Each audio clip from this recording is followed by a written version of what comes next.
This is real. This is real. If you know what this is, you know how hard it is to get. And you know it was something that I never thought I would ever have or ever get or ever have the ability to get. I just didn't think I was good enough. Didn't think I had the chops in me to actually get it. But here I am.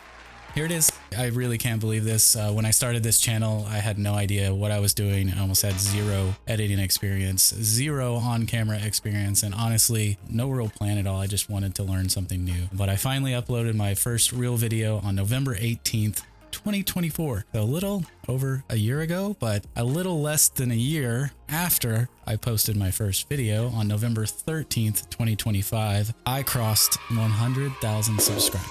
Pretty awesome, right? All of that happened in just 44 videos. And yeah, 4 plus 4 equals 8.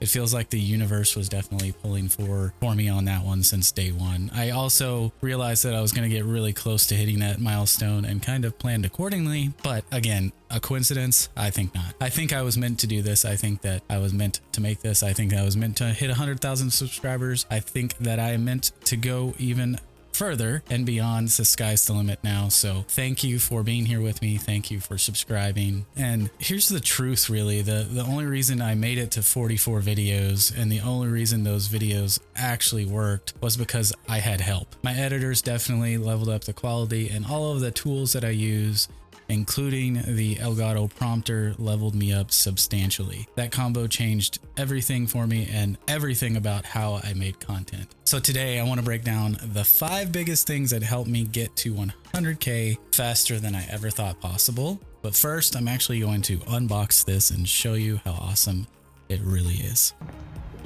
Set. Oh my god. Oh my god. Woo!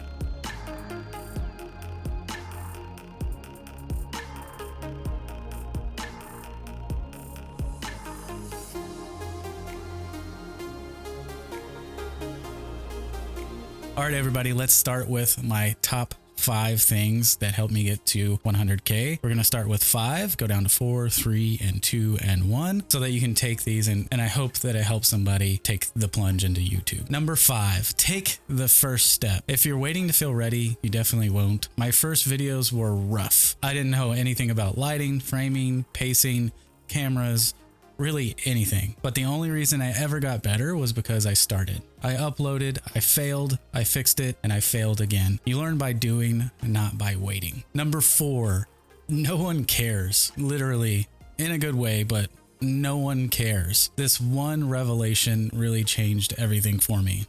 I'm an introvert and I definitely overthink everything. I get an analysis paralysis. That's what I like to call it. But once you accept that no one really cares if you look awkward or stumble or if you have a weird take, you're free. Making videos actually made me a lot more confident in my real life and my work life, which has helped tenfold in a lot of the things that I do. And for anybody that is thinking about it, any of my friends, I definitely tell them, just do it. No one cares. Just try it. If you don't like it, who cares? You're going to get some hate comments, probably. You will. That's just the nature of the internet, but it's definitely helped me in more ways than none. But realizing that no one cares is definitely a big thing to remember. Number 3, be yourself. Don't script out every single line. It makes you sound like a freaking robot, which I love robots, but at the same time, don't do that. People don't want perfect. They just want you. Make bullet points, make some summaries, bold a few keywords, and talk as naturally as you can. Your personality is the hook, so let it show. Number 2, consistency wins everything. Consistency is huge, not only for the algorithm, but also for your audience. If you upload randomly, YouTube can't learn who your content is for, and less data means less reach, and your audience loses the rhythm of expecting you. When they get off work, when they're going to bed, they are expecting you. And once I became more consistent with my videos,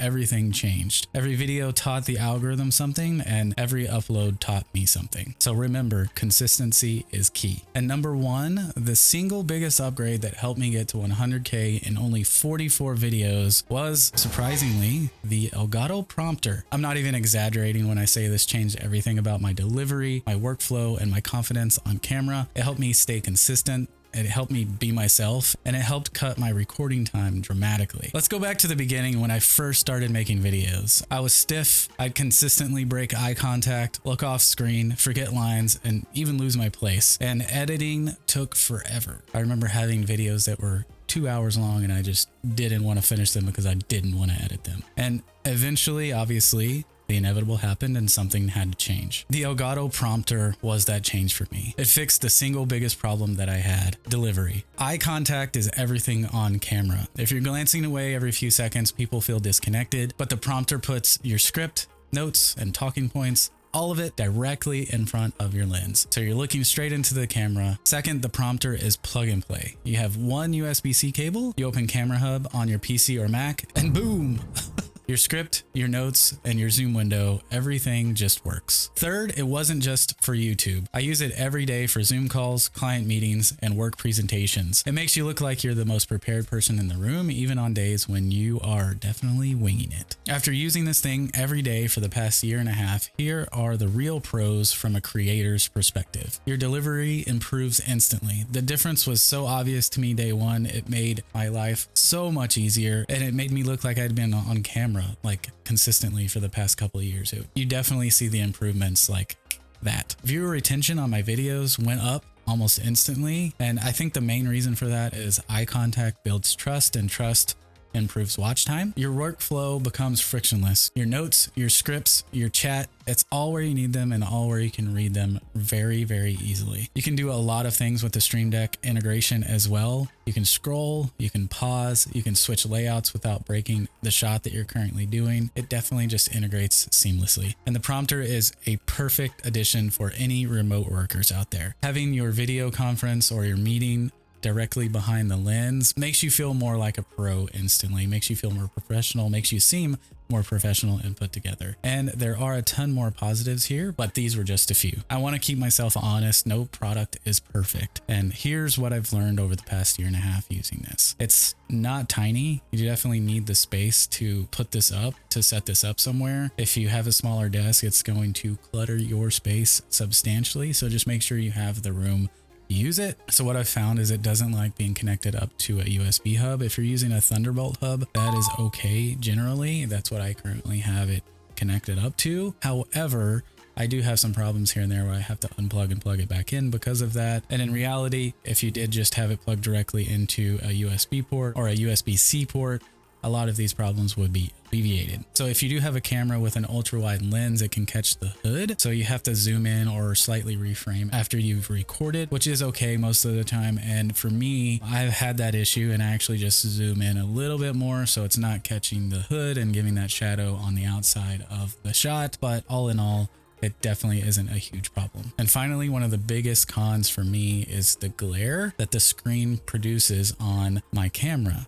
And the way that I basically solved that was I lowered the brightness on the screen when I'm recording just slightly. And I also use a polarizer filter on my camera. It helps some, and so much so that I was able to increase the brightness on the actual prompter screen by about double after I put that on. But before that, I would have to turn the screen down to about 30% to reduce that glare or that whiteness that my camera was picking up. Lower your brightness a little bit, but the biggest thing that's going to help you is to get a polarizer filter, and that solved 99% of my problems with this prompter. All in all, some of those cons are definitely annoying, but none of those outweighed the impact that it had on my actual content. So I would go back and buy this again and again and again if I had to. I would probably get a polarizer sooner than later. Outside of that, it's definitely had a huge impact on my content, and I wouldn't trade it in for any other brand or product. And the prompter wasn't the only part of my setup that had a big effect on my success. My key lights, my Stream Deck, and my capture card, they're all part of my daily workflow and all part of what I use to make YouTube videos. But the prompter is the one that directly improved the content itself. Once my delivery improved and my editing time got cut nearly in half, that's when things really took off for me. That's when retention climbed, and that's when the spikes started pushing the channel to 100K. Consistency plus clarity, that was the formula that got me there. And before we wrap this video up, I want to say a huge thank you to Elgato for sponsoring this video and genuinely being a part of my journey all the way. I actually was just sponsored by them. Elgato played a massive role in helping me grow the channel before I was even sponsored. Specifically, the biggest thing that affected and improved my content on my channel was the prompter, and it's on sale right now. So if you're trying to level up your content or even just look more professional on your Zoom calls for work, check it out using my link in the description below. I just want to say thank you for 100K. Like seriously, when I started this channel, I didn't know anything.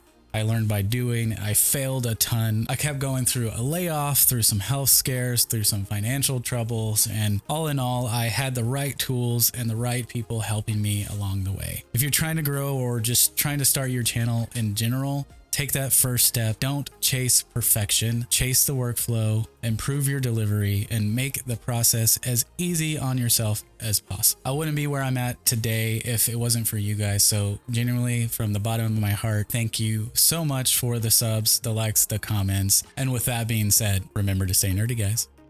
Peace out.